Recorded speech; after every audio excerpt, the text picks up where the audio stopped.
Kia ora Aotearoa, is Robett. Welcome to Robett Live, episode 264. Friday morning in New Zealand. Europe's gone back into lockdown. America's still in lockdown. And New Zealand is free at last, level 1, enjoying and living the flippin' dream. I am jealous of you all.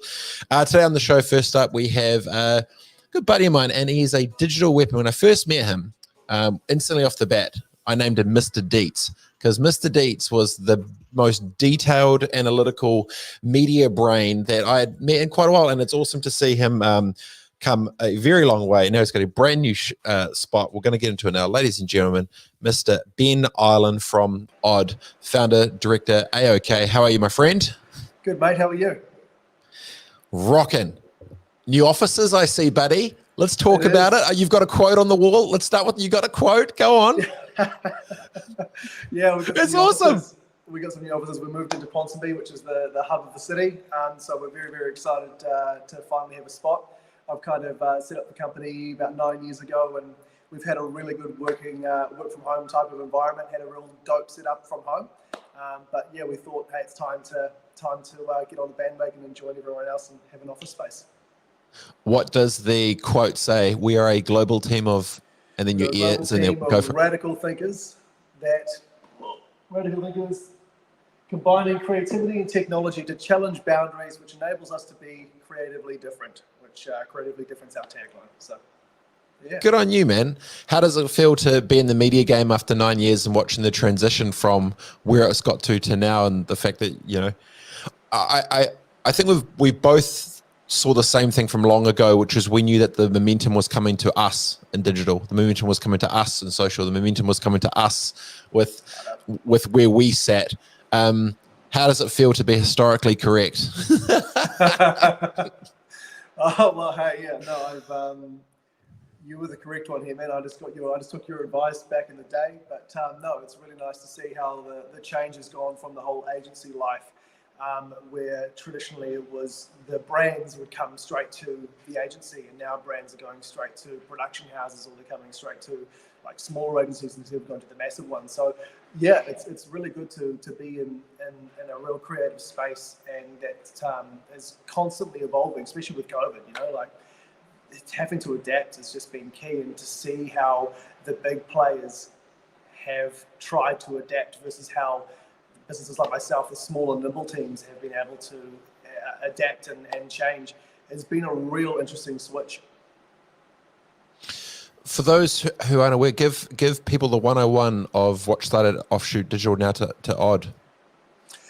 So we've been around since 2012. I set up the company back then. I did a lot of freelancing stuff back in the day. Decided to partner up with my best mate and set up a tech and innovation company, which basically went into just a production company. So we do high-end TV commercials, social content, 360, augmented reality, slow motion type stuff. We invest heavily basically in all the latest tech and innovation. We partnered about 2 years ago with a company called Staples VR, which they are one of the biggest AR and VR companies in New Zealand. Again, they invest heavily in all that type of stuff. So we've kind of come on board with them. We're basically an internal production company for traditional content, and they've upskilled us and trained us on the whole VR, AR stuff. So we're now doing app development for big brands, right through to social content, TVCs. We're basically the one-stop shop when it comes to content. It's cool, man. I love it. It's awesome seeing the progress of obviously where the space which you knew very well in terms of just the digital side, but then going down that tech piece into AR and VR, which we can get into. I was maybe we'll start here. How did COVID affect creativity and content in the New Zealand market over the last 6 months? Dude, I think it's worked wonders. I think COVID's real come in with a positive swing. I think people had to have that mind shift and that change of how are we going to keep this thing going? Because when the global recession happens, when something like COVID comes in, you have to adapt. You have to figure out, like, marketing's the first thing to go. Nobody wants to market in a global recession. Nobody wants to chuck in money when there's just uncertain times. So I think it's actually been kind of a good thing. There has been some downsides to it, but I think overall, I think COVID's kind of come in and really shaken the tree and made people think, how are we going to keep the till ticking along? How are we going to be innovative? How are we going to change? How are we going to adapt? Like events. How are we going to run events where we have to have social distancing? That's where kind of 360 VR, that type of stuff comes in, where you can make events virtually, or you can do 360 or like telemetry where we go around with like a LiDAR scanner and we can build your room or your space in a game format, and you can have interactive pop-ups inside this kind of game format where you can check on a headphone or use YouTube and that type of stuff. It really has been challenging people and brands and agencies to kind of adapt, and I think it's been quite beneficial in that aspect, yeah. How do you think it's going to play out from here? Obviously, you work with brands and agencies and you sit in the middle of the production side. How do you think the headspace in terms of the decision makers are going to change through this? Do you think it's like, now we're back to how it was and let's just knock out some TVCs? Or do you genuinely think it's, hey, wait a second, maybe this is a chance, everyone talks about reset, reimagine, everything, ... copy, paste, whatever. Do you feel that decision makers, when it comes to creativity, are going to start looking at it a bit differently when it comes to how they spend their money in terms of the world of content? I'd love to think so, but I really doubt it. It's funny you say that, because I've got we had Cassie Roma comes on the show every week, and she was said a similar thing a couple of weeks ago, where she was quite surprised that everyone almost quite a few people that she saw just sort of jump back into how it was and go back into the way things were after the perfect time to reset. What are your thoughts on that? Have you noticed a similar thing? Yeah, 100%. I mean, we have a lot of talk. You're smirking like you've got a great story to tell there, Ben. I know, I have a lot of stories come to mind, but no, there's just it's a very interesting time. A lot of the bigger agencies are my clients. So I've got to be careful with what I say, but a lot of the big players have talked the talk, but they don't walk the walk. And is that just? Let's go there, because this is something I'm really interested in. When big, cruise ships and speedboats, what is the handbrake that's stopping them from going to offense instead of defense? I have no idea. I reckon it's internal politics. And that's the thing. That's why I love the size of my company and why we're so small and why I don't want to continue to grow, because I don't want to turn into one of those big players where you have to take that step back and you've got to have a board meeting and you've got to have multiple conversations about this one topic. I like to be able to make decisions and move forward and adapt and be fast and nimble and agile. And I don't think the big players can do that. I think there's too many politics. I think there's just too many stuff out there that are just roadblocking them. Where you have smaller companies like myself, who've got brands that want to adapt, that need to adapt, and they're partnering up with these bigger players. And the bigger players are just dropping back into that same mentality. Let's chuck some money in TV. Let's chuck some money in this. Let's chuck some money in that. When it's way better to be able to partner up with a smaller company that can actually give you the right advice and help you move forward and adapt. Where these other agencies will bring in companies like myself and contractors and that type of stuff to do it. But when you're not living and breathing it, how are you supposed to adapt? Which brings a perfect segue, Ben.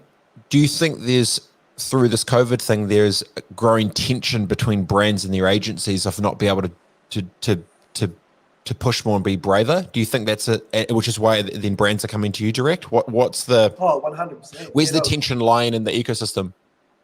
Yeah, I mean, I don't want to badmouth big agencies and that type of stuff, but yeah, there are a lot of companies that are coming to us, a lot of clients that have left big brands. Direct? I mean, you've seen that change. Everybody's seen that change in the last 5 years. I mean, it used to be forever that every big brand or any brand in general, even small or big brands, would go directly to an agency because they've got everything in-house. Agencies don't have the money to chuck in to have full internal production companies. They'll have one dude that does shooting, editing, everything, and then they'll outsource it to everything else. So why are you going to be paying 4 or 5 or 6 times the price to go through to a big agency when you could be going direct to a production house that has internal creatives as well, that just doesn't class themselves as an agency, that doesn't have a fancy office in Ponsonby, that doesn't, that was what my business model was for years. It's just have a home office, keep it humble, keep a small, nimble team. And that's why we've been so successful in this space, because we're up against these big players, but they just outsource everything. I mean, we were competing for a job the other day with a big agency, and we came in at close to 60 grand for this job, and the agency came in at close to 300, and for the same thing. So for the same production output? For the same production output, for exactly the same thing, and it's purely just because they're a big known agency, and I just was mind blown by how they could charge so much, and this is where there's that kind of clash from brands going, why do we have to spend this money anymore? Why do we have to actually partner up with a big agency? Well, you see a lot of them starting to reshift. Instead of big retainers, they'll retain these agencies, but then they'll work with them on a project by project basis to give them more options, right?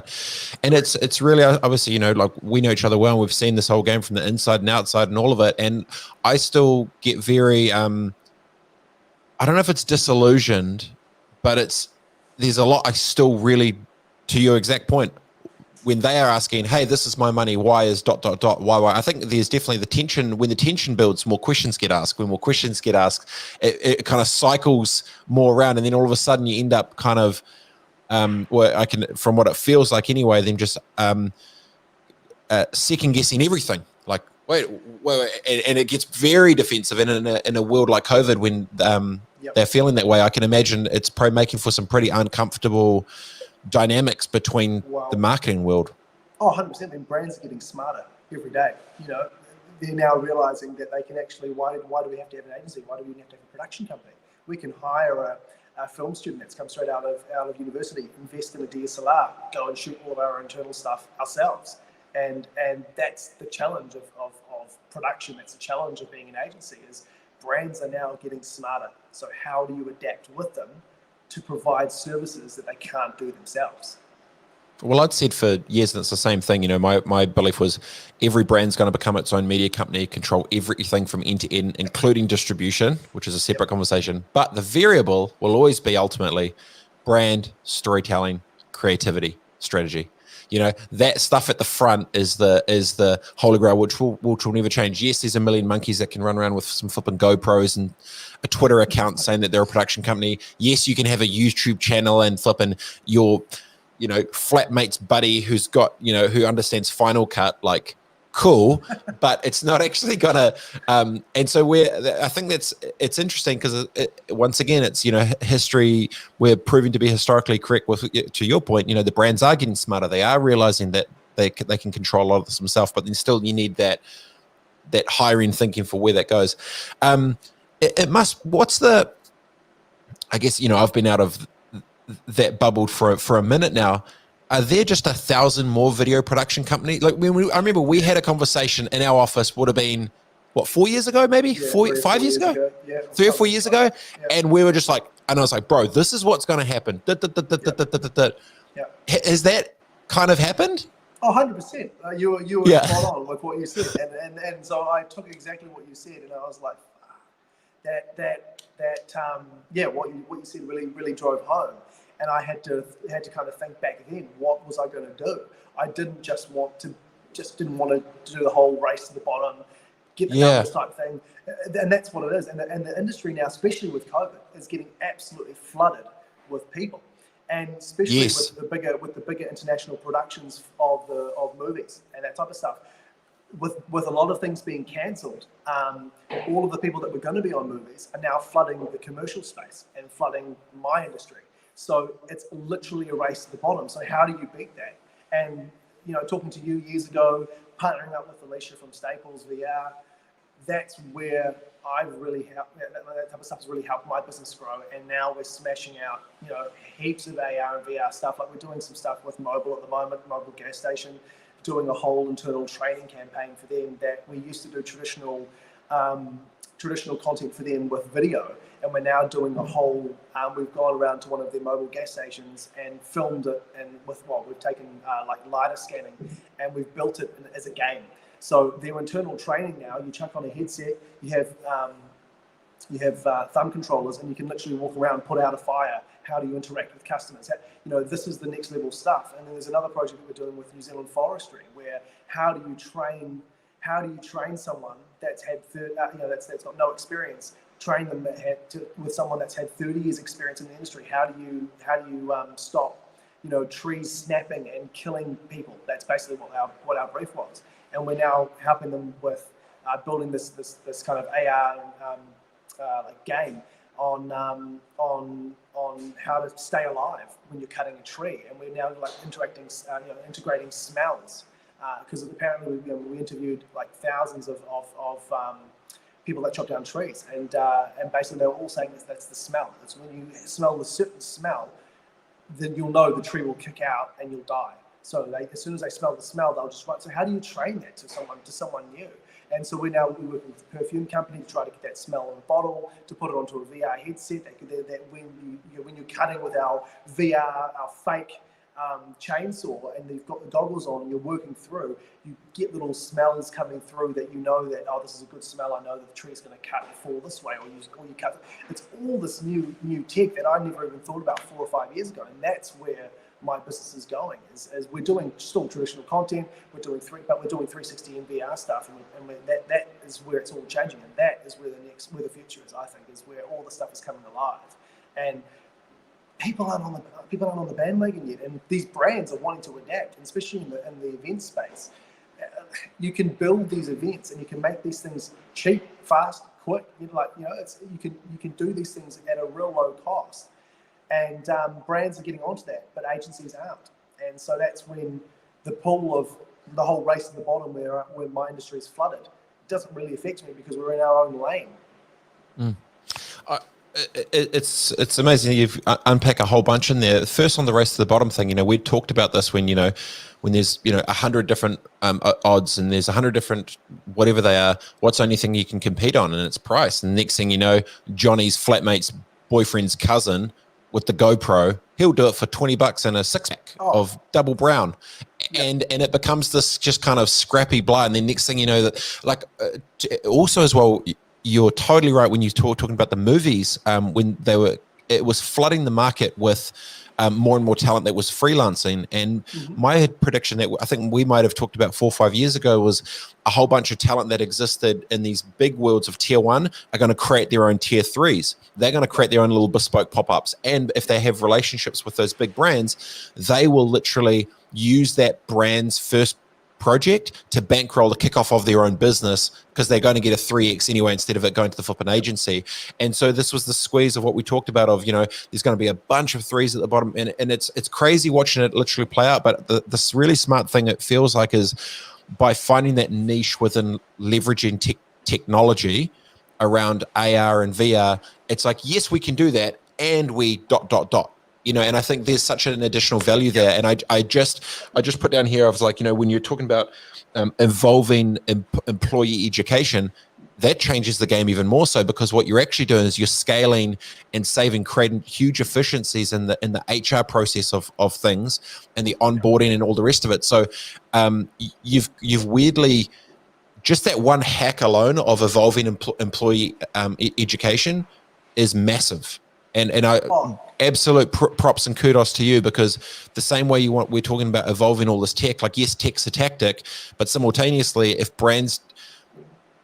a CEO is going to look at your skill set of what was marketing spend as actually employee engagement and retention and health and safety, it's like, no, that spend is actually worth a lot more than potentially marketing in certain businesses. So using the same physical resources you have, you've kind of cracked a huge awesome niche and given you, and obviously tech's always evolving, and AR's evolving, and VR's evolving, and you see Oculus sponsoring the NBA and ... You definitely picked a really great partner, obviously on the tech side, a great niche for it, and also with the creativity on top of it to how to, who would have thought that from, GoPros on a flip and whatever to saving lives with the smell of tree sap using technology. It's incredible, man. Good on you. It's like, good on you. And you're probably not threatened by all these flipping monkeys running around with GoPros and Twitter accounts, because you're not even playing the same game. No, and that's the thing is, we've invested also in a Phantom, which is the only type of super slow motion camera in New Zealand of its kind. The traditional Flex is 4 times bigger, physically bigger. Where our one's a small little, like you said, like a little GoPro type thing. So we're talking with lots of companies to do that type of stuff as well. So that was like a $250,000 investment for us, and that's the only one in New Zealand. And it's already been booked on movies. It's been booked with the America's Cup that's coming up. We're going to do some stuff where we're putting it on a drone, which a Phantom has never been put on a drone in New Zealand before. And our Phantom is literally the only one that can be, because it's so light and so small. And the technology, it was only released last year. So for us to be able to do that, put it on the gimbal system, put it on underwater housing, we're doing these real high-end projects. But that's not our bread and butter anymore. When I first set up the company, I didn't think we would be doing, health and safety videos and VR and all this other stuff. And that's kind of our bread and butter now. And so there's bugger all competition, because nobody wants to do those jobs, but companies need it. And that's your foot in the door, isn't it? You get into those, like what you're saying, you get your staff engagement level up there, and you get in there with the CEOs, and they go, oh, that video looks amazing, whatever. And you just get your foot back in the door, and then they go, well, why do we have to go to an agency anymore? You guys. Well, you've created And for you as well, when you've got that sort of formula of how you're doing that for a business, it's almost a blueprint to show others as its own case studies, because from a marketing spend, the business can grow disproportionately higher because they need to copy paste and evolve it. And when more things happen, it's just, you're creating more modules, more things for it, which is huge. You mentioned before LiDAR. iPhone 12. How do you think it's going to change the game of potential content by having LiDAR in it? You get much into it? Did you watch the release? Have you thought about it? Have you had some? Yep. Yeah. I figured you would. Yeah. I am one of those nerds that watch that. Get up early and watch the. I did too. Don't feel bad. I was there. I haven't done enough research to be able to comment on it, to be honest. I definitely think anything that's got future tech in it, like LiDAR, that has augmented reality capability built into it, is definitely one step forward for the future. I mean, we're building stuff all the time. I'm literally living and breathing this stuff all the time with Alicia and with Staples. We're building, like billboards that just look like a normal photo, that you then get your phone up and it's got a hidden message or a hidden prize giveaway for a radio station or something like that, but it looks like a normal photo. There's no QR codes anymore. There's no, technology is changing all the time.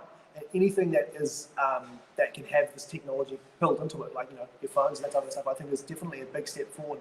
As I said, we need to do some more research on how it will integrate and play with the stuff that we're doing and we're building all the time. But I think it's definitely going to help the future moving forward.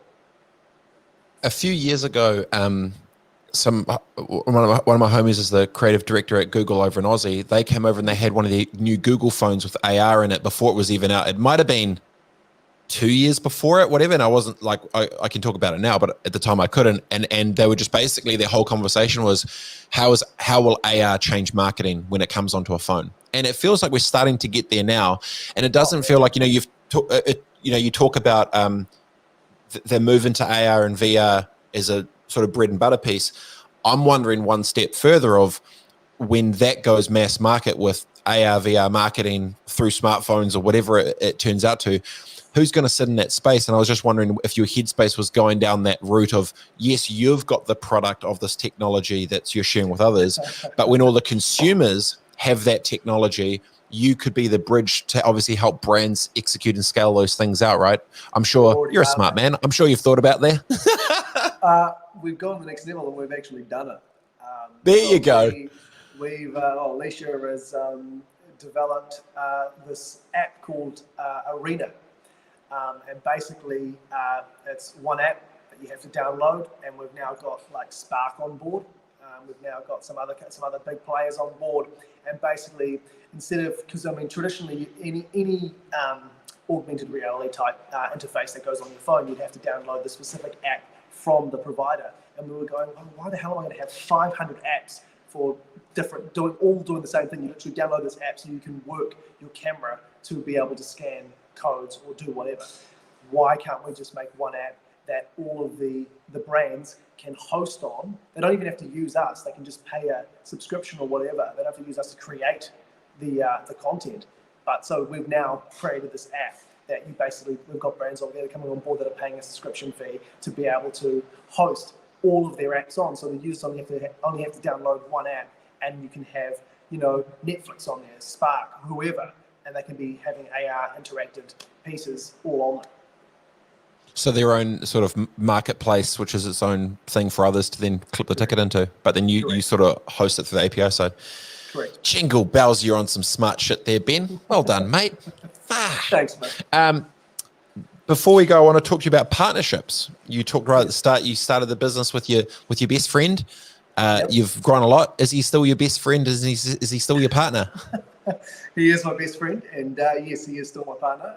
We have our days, obviously. There is always going to be ups and downs with personal relationships that then tend to go into business. But no, we live and breathe tech.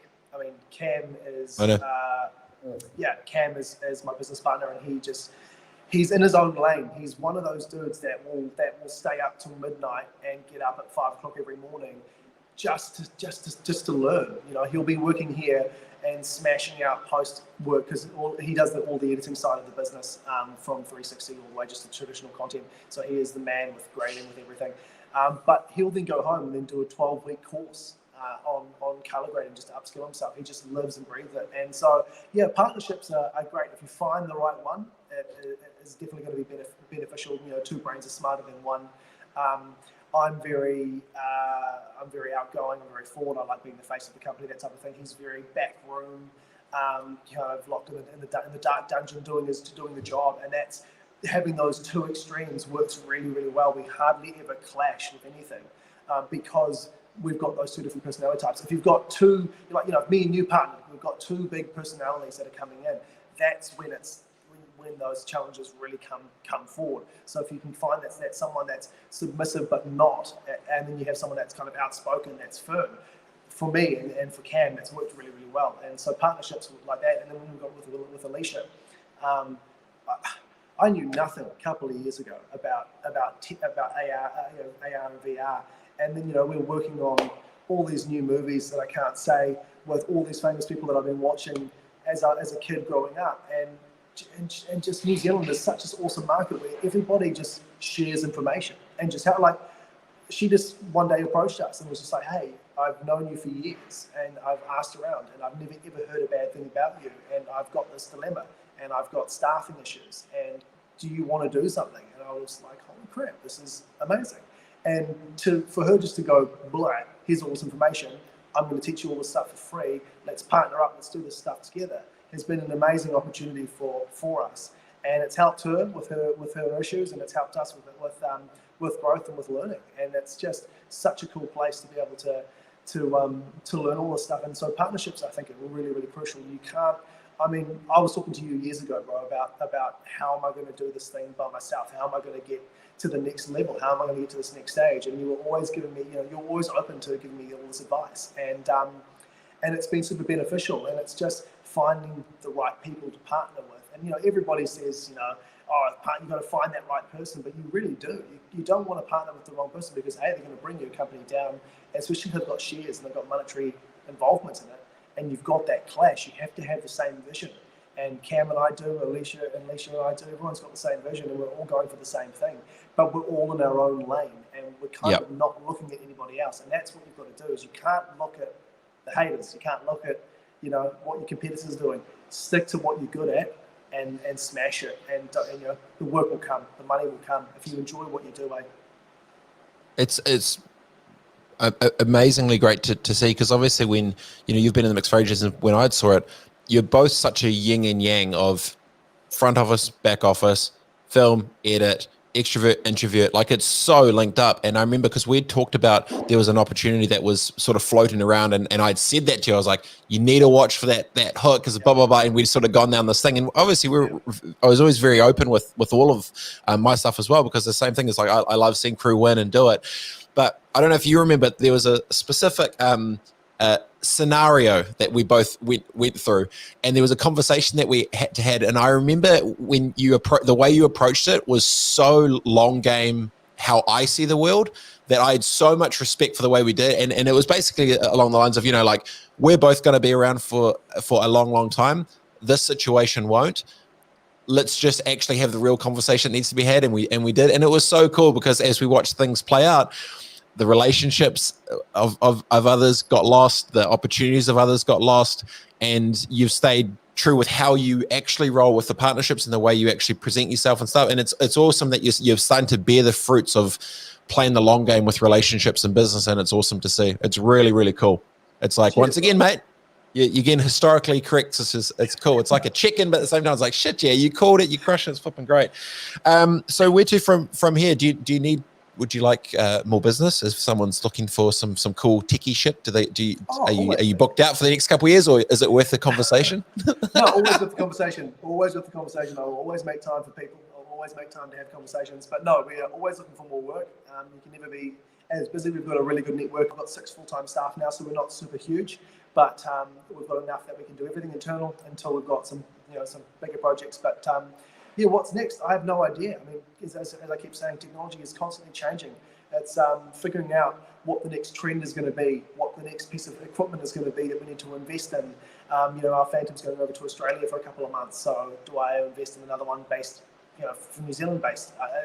It's just, I have no idea. And that's, I think, the exciting thing for me is I get up every day, I come into work, I know what I'm doing roughly, but it's also the unknown, which is what is exciting. I think it's the same for you, eh? It's just, you get up and you're going, what am I doing today? Who am I going to meet? Who am I going to talk to? And how can I solve these really unique problems? And that, for me, is the most enjoyable part of my job, is how do I create something that's going to help people moving forward? I think the interesting bit with what you're saying is you're small by choice and you're nimble by choice, and you'll stay nimble and small to stay fast. And I think when you stick to that lane of, the guy who started Gore-Tex, he had this rule. It was like, I forget his last name, whatever. There's this thing called Moore's Law or some shit. And every time a factory would go over 150 people, he'd stop it. He'd build another brand new factory, because he knew that the human connection between 150 people in that thing would be the most efficient. And when everyone knows everyone, to actually care, to do the right work for the business. As soon as it was above that, he felt that everyone just became a number and no one actually really gave a shit, opposed to when it was more tribal in that 150. You've clearly got a pack or a number or whatever to stay that thing. But, there's plenty that you could have done to got bigger. But I think it becomes almost an asset with brands when you can then say, hey, we're nimble by choice. Our staff won't get over this. This is what we're about to do. It almost becomes like what brands would see potentially as a liability because they're small. If it's then by choice, it becomes almost an asset, which is just something interesting, which you've clearly touched on as well. 100%. I mean, that's why I've taken so long to get an office. I mean, I've had a home office for years, and it's worked so well. And I love saying it. I love saying that I have a home office. I on pass the cost to my client. You don't have a big fancy office that I'm having all these overheads of, in the middle of the city type thing. And so for me to have that for years has worked in my favor. And it's definitely by choice. I mean, I could have 20 staff if I really wanted to, but I don't want to get over 10. So I think 6 to 10 is where the sweet spot is. But I love working with other people that aren't living and breathing this like business. That's why I like having contractors coming in from time to time, because they've got fresh ideas. They're I've worked on this job, this other job. They've done this type of thing as well. You're getting constant. It's just when you can have that sweet spot, and you don't have to grow. You can if you wanted to. That's why I think is the benefit, but B is where you realise you've done it. That's where I'm realising, hey, I am a successful person, because I could go above my means, and I could chuck out more salaries and and I could grow and be this big face with having a fleet of cars. But I'm choosing to humble myself, and I'm choosing to be adaptable and nimble. And I don't want to turn into those bigger agencies, because I'm seeing what it's like, and I'm seeing what they have to charge, and what the downfall is of being that big. And so it's just people management. Oh, totally. But when you can choose to be small and choose to be nimble, that's where I think you can be successful. My man. On that note, buddy, gotta love you and leave you. Awesome chatting, man. Stoked to see it all right. As soon as I'm back, I'm going to be there. Have you got a whiskey? Has you got your whiskey stash there, or back at the house? What have you done? No, let's talk about it. Is in the house. The whiskey's in the house. I'm up to 350 bottles now. No, you don't. I am 350 bottles. Are you coming for a shot at the title, mate? I am definitely coming for a shot at the title. I told you from the outset, mate. I told you I'm coming. I'm coming for you.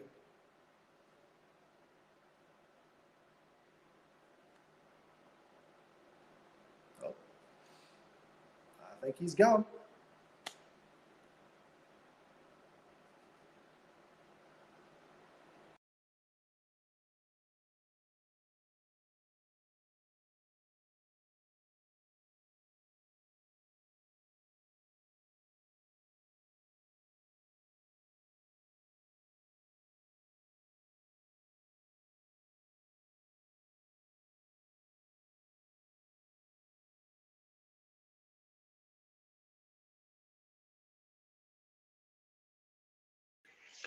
Did I lose you?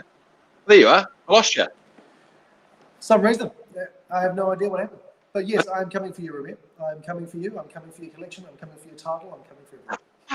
That's why it cut out. The technology was trying to give you some karma. It was like, stuff you. We can't do it. Yeah, 350 bottles. 300 bottles. I made it. I got the whole Air New Zealand status levels up there for traveling so much. And anytime I would go overseas, I would always make sure that I'd grab a couple of bottles. And the collection grew. So yeah, man. I'm getting more and more proud. Well done, buddy. I'm flipping hyped. All right, Cheers, love your work, bro. I'll talk to you soon, man. Appreciate it. Cheers, dude. Have a good Ciao, one. man. Later, bro. Thanks, mate. Ben Ireland from Odd. Come for the show, the flipping title. Jeez, 350. Not that it's a competition, but he could be winning. He's getting good. Very cool. Stoked to him. Good dude, good guy. Stoked he's making the mix. Next up, Holly Bennett. Politics. Or maybe not politics. Who knows? Let's bring her in. Ladies and gentlemen, Holly Bennett. How are you? Atamari, good morning. I'm good, thank you. How are you? Morena. I like your beanie. Is it cold over there? What's going on? Yeah, and I'm just having a bit of a hair day, Mia. So beanie lucky for some. Lucky for some. Yeah, I know. You got to pick and choose your battles, right? Yeah. I pick them. How's you? Actually, did you catch some of that last interview talking about media and marketing and all sorts of stuff? Learn some cool absolutely. things? I think what a legend in terms of having 6 staff and then deciding that's going to be 6 to 10 is his sweet spot and not feeling the need to grow. Because, I mean, it comes down to all of that stuff too. Who are you trying to prove stuff to? At the end of the day, if you're doing what meets your goals, that's what business is all about, right? It's not having to have the flashy cars or all those kind of big office spaces. It's whatever you want business to be. So I think that's really awesome. Yep. And I think when you're small and you want to be big for big's sake isn't the reason to get big. Yeah. To get big as a byproduct, it's different to wanting to be big because you feel it's a flex, because there's always going to be someone bigger and gnarlier and whatever. A buddy of mine, he's on the rich list, and we were down in Queenstown, and we both our wives were in the shop, and my phone rang, and I was like, I had Colab at the time. I was like, oh, I mean, two things just closed, like 2 offices or something. I was like, oh, I mean, cool, a couple grand, whatever. And then he gets off the phone. He's like, oh yeah. He's like, oh, what'd you do? He's like, oh, I just sold this other thing. I was like, oh, I mean, was it good? He's like, oh, it's like 5 mil or whatever. Yeah, and I was like, so, exactly. Like, what? I'm over here in flipping Pleasantville.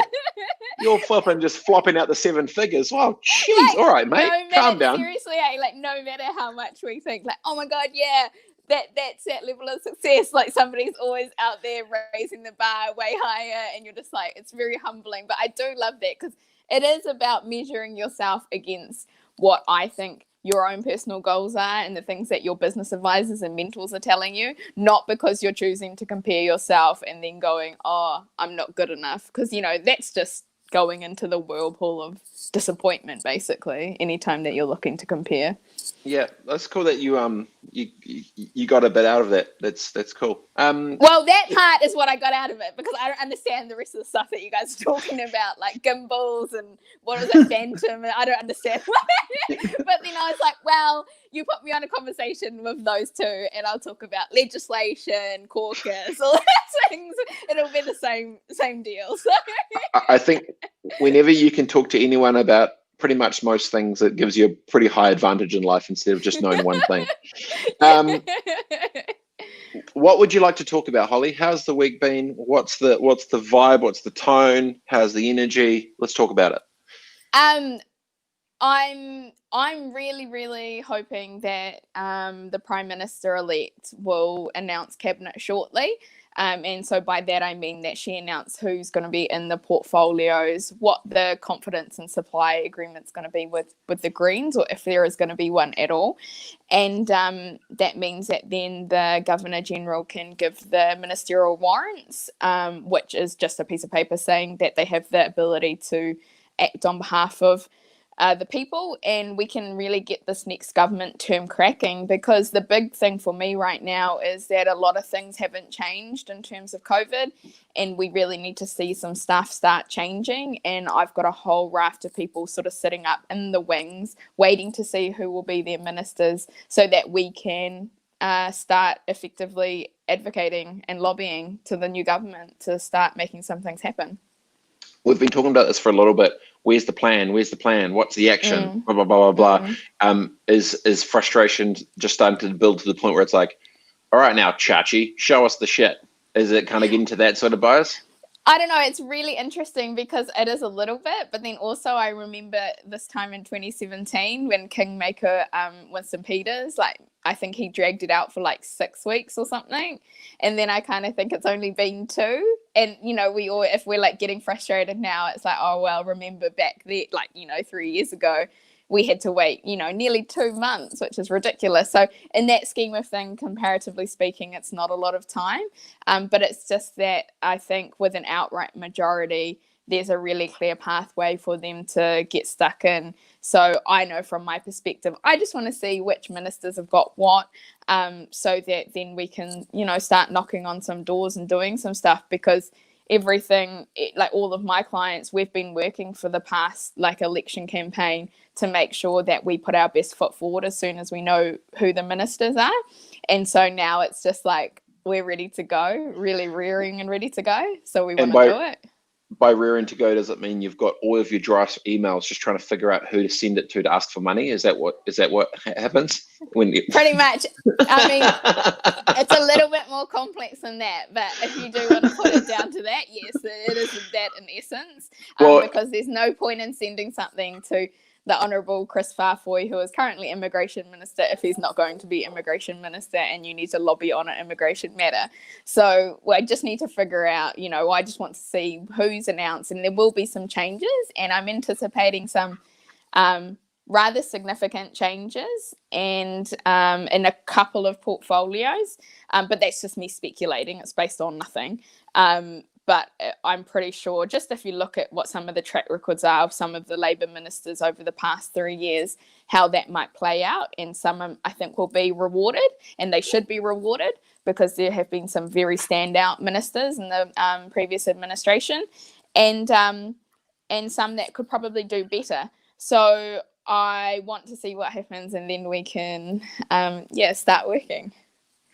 Can you please find out who ends up getting the immigration minister, so I can hit them up, so when I come back I can try and not be in some barracks for 2 weeks, and I can maybe like try and buy my way up to some type of upgrade somewhere?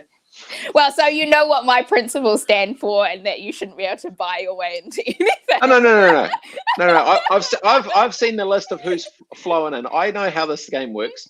You just got to find the thing. You get a project. You say this is going to create the jobs, and then next thing you know, you just cruising into Wellington on a private 737, and it's just totally all G. Yeah, well, I was actually down in Wynyard Quarter the other day, and there's this massive super yacht down there, and it's got like a whole crew on it who are just isolating on this. It'd be like, I don't know, $20 million yacht, and I'm just like, oh, okay. Good to know that there's like rules for some people and then rules for others. Like, yeah. I actually, funny story. My buddy that I was talking about that's done well for himself, he rang me up one day and he was like, "Hey, I need to go down to the Wynyard Quarter, and there's this boat I want to buy." I'm like, "All right, sweet, mean." I was like, "How much is that?" "Oh, it's 10." I'm like, "All right, cool. So what do you need me to do?" Is like, take a bunch of photos. So I go down. I go to the wrong boat.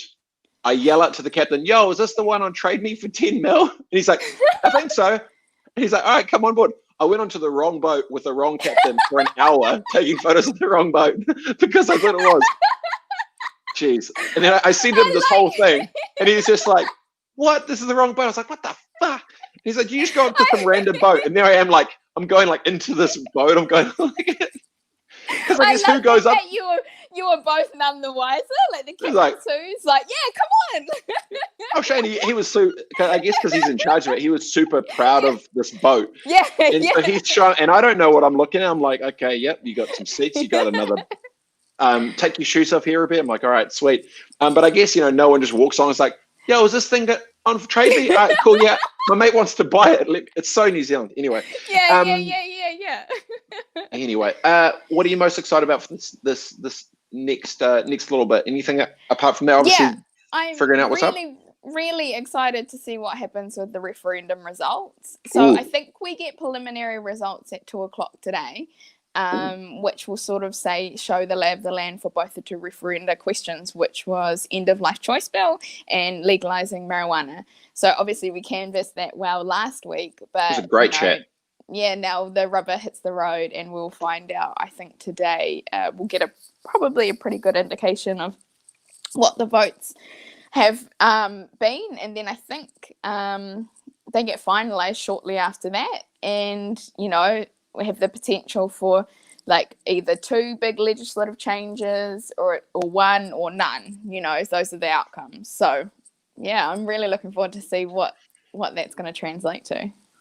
Okay. I did a quick poll on LinkedIn. They also think very similar that the weed's not going to pass as well. So we'll see. But don't you think that comes down to that audience fun stuff? Like, I know you always talk about it, how you've got like all your different groups that sit on like LinkedIn and Facebook and that, or Twitter. They're called trolls. And I do think Holly, trolls. They're called trolls. But there's like friendly trolls and there's actual trolls. I have no comment on what you're calling your friends. No, they're not. But No, a lot of them aren't. Like, a lot of them are friends. A lot of them are trolls. The best ones are my mates, who then just give me shit and other people go into bat as if they're trying to troll me, not realizing I know them. And it's super awkward watching like someone I haven't met give someone I do know that's giving me shit. It's so meta. I love it.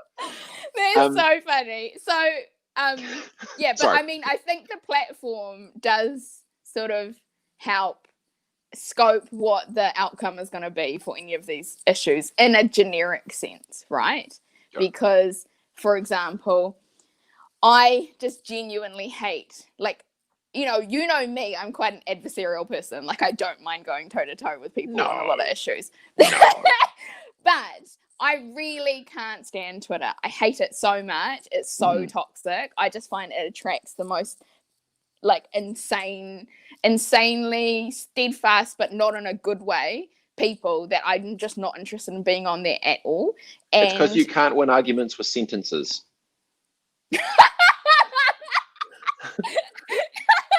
Maybe that's why Trump enjoys using it so much. And so it's not like, it's the most, to get progress, it needs dialogue. You can't have dialogue when you're allowed to say one word and then the other person says a word and you shout and they shout. It's not the technology is not conducive to organic meshing of progress together. Yeah, that's actually very apt. So I hate it. I can't stand it. But I think that, if you go on there, you'll get a very different sort of lay of the land versus if you're on LinkedIn, right? And the other thing just popped into my head then, because go. But when you just were talking then about Twitter, that popped into my head. Obviously, next week the big thing is the American election. How do you think it's going to go? Because I've heard things, right? And I have my own view, but I think I may be against what the tide is saying. So what do you think is going to happen? The common sense is saying Biden, but a lot of the momentum is saying Trump. Yeah. Yeah. Like it's so I am surreal. of the view that the latter will get another 4 years. Yeah. There's also, I think the bit that's going from. I am of the view that Trump will get another 4 years. What I was going to say is the. Oh no, I was just saying, like, I do think Trump will get another 4 years. Oh, got it. Good banter, Holly. We've got to go, but this has been bloody great, and I'm intrigued. I might go to your Twitter and I might create a name on what's called Holly Bennett sucks 69 at twitter.com. And I'm going to come on and be like, you suck, and just start like but then put photos of my face with it, so it's like me trolling, but then you can see it's me. Imagine if it turns into a fan club and then there's all these people who are like, yeah, Holly Bennett does suck. But we're like, I had a idea that I wanted to have a thing called robettsucks.com, and then I was going to take every bad comment. I post the comment to that, and then I put advertising around it, and then I wear the comments as a shirt, and I sell the shirt. So then I just make money off the hate. It's so funny. If anyone can do it, you can, Robett. So I love it. Do it. Make it'd be some kind of funny. And then I will advocate to the Minister of Immigration for you to get you into the country, and with your job creation, we'll get you bypassing quarantine. There you go. Love your work, Holly. Be good, and I'll see you in a bit. Thank you. Ka kite. See ya. Holly Bennett, we're gonna buy our way into the country, team. This lockdown's, I'm getting in. Just watch out, I'm getting in. Last but not least, we've got good friend Cassie Roma. She's been traveling this week. She's got some thoughts, and we can talk about the thoughts. Without further ado, ladies and gentlemen, I'll bring back claps. Cassie Roma. How are you, Cassie? I am good. We are parked up in the back corner of the cafe at Tapapa here in Wellington. Oh, very cool. Yeah. We're in the kids section, so it's a little bit more quiet. And a little bit more quiet.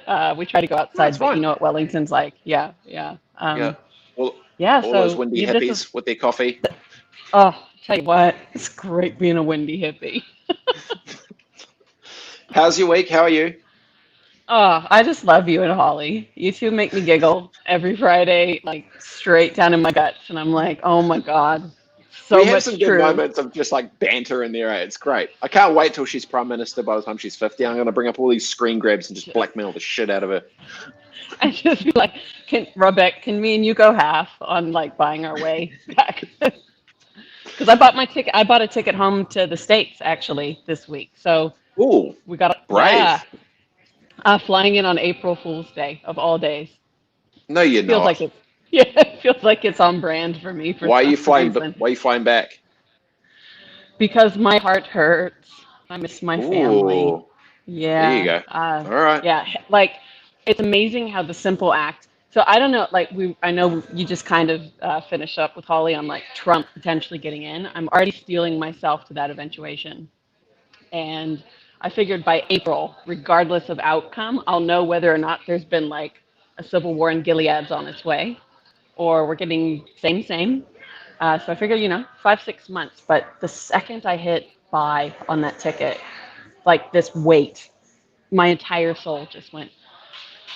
And I cried and I cried, nice. And my wife and my kid were like, "Are those happy tears?" I'm like, "Yes, they are." So good on you. I get that. That's awesome. Yeah. Yeah. You're in Wellington. What's on your mind this week? You've been on a plane. How was that? Was that weird as shit? Man, I don't know if you saw my Instagram stories, but I looked like a little 5-year-old kid who was getting on a plane for the first time ever. No, unfortunately, I've deleted social off my phone. I haven't seen Instagram stories, but see, I did see it. That was a little bait. Because if you said yes, I would have got you. I know you have those off your phone. I'm a bit bummed. Was it good? It was awesome. It was so cool. Like driving to the airport in the dark, all like the little red tail lights in front of you, and seeing planes I miss traveling. Off. Yeah, I miss traveling. Oh man, and the Kiwis are just like the nicest humans on the planet. So there's like this palpable feeling of gratitude, even just getting on the plane, like an actual palpable. How lucky are we right now? Some folks had masks on. A few folks who must have had colds or something. I was sitting there like rocking out to my country music, just going, wow, this is fantastic. But I flew down. I always like to say fly up because I'm from San Diego. There's only up from San Diego. Yeah.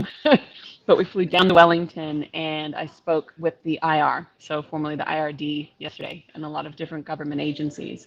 And exactly what you and Holly just talked about, the idea of comparison, competitiveness online, toxic Twitter. Basically, everybody who showed up in the room, and there was a couple hundred people online, I asked them, "Why are you here?" And people were like, I had a real shit day and we just want to have a real conversation with somebody. So this idea of connection and wrapping it around how we can work better together, I feel like pulling the layers back and extrapolating that out to just connecting like we do every week here, having a conversation, asking how are you, is going to be the most powerful thing we can do as a global cohort moving forward. What have you learned the most about people after watching what's happened with COVID over the last 6 months? You know, somebody yesterday made a comment that just stopped me in my tracks, and it's, you know me, it takes a bit to stop me in my tracks. But she said, you know, our grandparents' generation had 2 wars and a pandemic. Our parents had Vietnam and the Korean Wars and all these different things. For us, we have never had as a global community something to really become an embedded and shared interwoven narrative in our lives. And she said it feels like now after, 8 months, 10 months of this, everybody in the world can be a lot more compassionate with each other because we've all undergone this. We know what lockdown feels like. Together, we've been through right. We've been through something together. We all have an attachment to the thing. It's all connected us. That's right. Whereas, and being in advertising and marketing and understanding the landscape of MarTech, we are so very much get to robett. It's personalization. It's individual. It's like hyper individualism and reckless individualism and all of these kinds of things. So, just coming way back out and looking at the macro and the story that is going to make the story of our generation. We didn't have that yet. So no wonder we have this individualist spirit because we've had nothing to glue us together. So I feel like we're going to, and I know we've said this before, but I really, really am optimistic about the world coming together and just being nicer to each other, even if we don't, even if next week doesn't turn out the way I'd like it to turn out back home.